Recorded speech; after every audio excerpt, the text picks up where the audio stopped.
So in this part of the book, things talk. So there's what the dark said and what the snow said and what the cat said, and this is what the sea said. And these things tend to be not very nice things. They've got a bit of a nasty attitude towards life. What the sea said. I am the eyes and the tongues of the 100-year dead. I am the weight of the sky. I am spilling from your picture book. You are a child in the belly of a stone, a small boat emptied of its fish, a story it clean to its bones. And when the sea sat down to listen, the morning was as night, and gulls hurried to the roosting cliffs.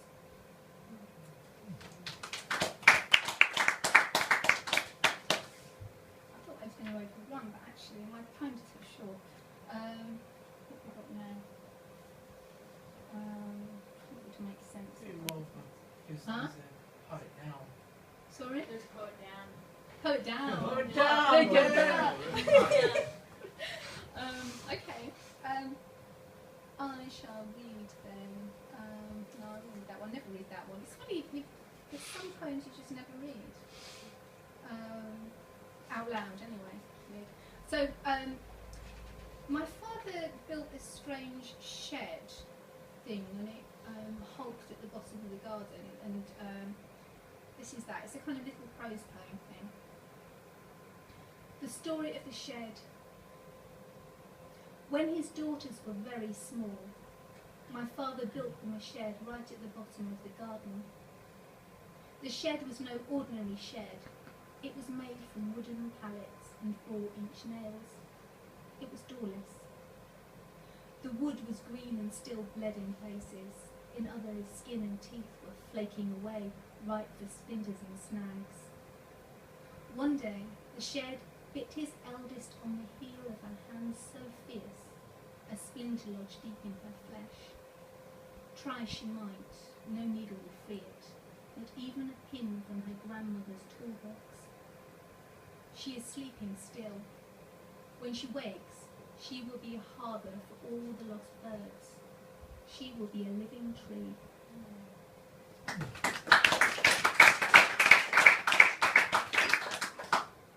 I want to read a few poems from Bluebeard's house. So I'll read a couple towards the end of the family sequence. A lot of those. I'll read 3 of those, and then I'll read a few Bluebeardy ones. So this is a kind of a metaphor for my parents' marriage. Basically, my parents shouldn't have been married, and this is that. The inside-out house.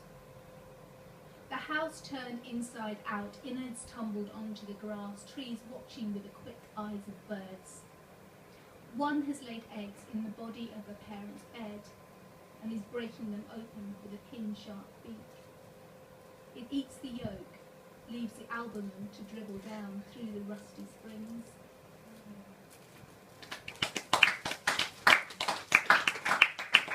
So I'll read what something said, and this is what the house said. And I tend to think that people buy houses and then live out their little dramas inside them, and I just feel sorry for them. So this is kind of one of them talking back. What the house said. When the sky feeds me birds, I cough them up in the middle of your parlour games. I do not have to pretend to like you. We have signed no contract. Yet you line my insides with your lives. When you examine them, you'll see even the most vivid burnt crow black.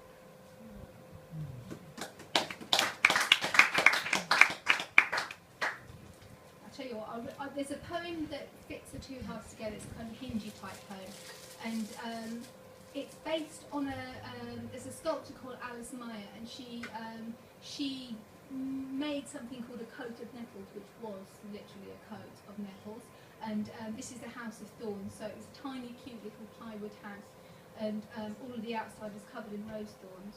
So you kind of want to pick it up, but it has that ouchy fairy tale kind of feel to it. This poem is in 3 sections, and it's a kind of an out of the frying pan into the fire kind of poem. The House of Thorns. It takes no more than a word for a flame to stir in its womb, for smoke to rise and push at the walls like a trapped and injured beast. There is no chimney, no window, no gulfs of air, so the fire that's grown too big for the hearth will die before it eats up the room. Here is a bed for the wolf. Here is a chair burst at the seams, and here's a little pot that will cook and cook and cook. It's hard to imagine a path from this house when you can't imagine a door. The roof is braced against all four winds. You're swaddled inside a coat of thorns. There are stories about spring mornings, about dew-soaked grass, the signature of your footsteps, you, the only child on earth. The house is blind to romance, makes you pin down your tongue, rocks you till you fall asleep. Hush-a-bye, hush-a-bye, hush-a-bye. When the seeds are planted and the roses are grown mature enough for a harvest of thorns, and all of the effort of building a home, tattoos, neat scratches on your parents' hands. Now think of a house. Think of another house. A house of your own, cut from the cloth of your very own skin. The thought rises up like a singing clock, its bird constructed of feathers and springs. So, through this part of the book, when the woman, me, child, whoever, goes into Bluebeard's house, there is a sequence of poems called The Disappearing, and this is the first of those. I'm only going to read, say, for about another 4 minutes, so that maybe that's another 4 poems, just so you know where you are with me. Yeah. The Disappearing. The tariff for crossing the threshold was a single layer of skin. She imagined a snake unzipping itself in one deft move. She imagined herself live inside the house, her new home. She didn't imagine the scarring, nor the painstaking care required, to leave the ghost of herself on the doorstep, like a cold caller.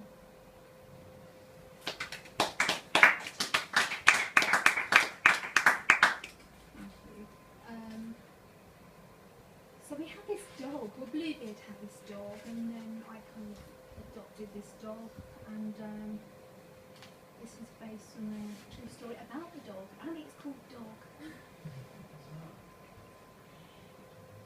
She grew to know him by his dog, gauged his humours by the slant of his ears, learned when to keep low to the ground. Dog preceded her by 15 years, every corner of the house, every midnight walk from the park, tattooed the map on his hide. Now, Dog was half blind, his teeth and claws grown dull. She nursed him with milksop all his last week. When Dog died, Bluebeard sobbed, held Dog's fading warmth to him, murmured for hours into Dog's empty ear.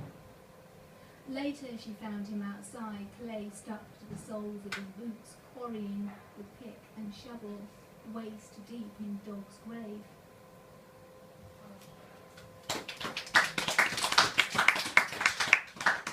That's true. I was actually in Dog's grave as well, with Bluebeard standing over me with a kind of pick thing as well. I didn't put that into the poem because it seemed too dramatic.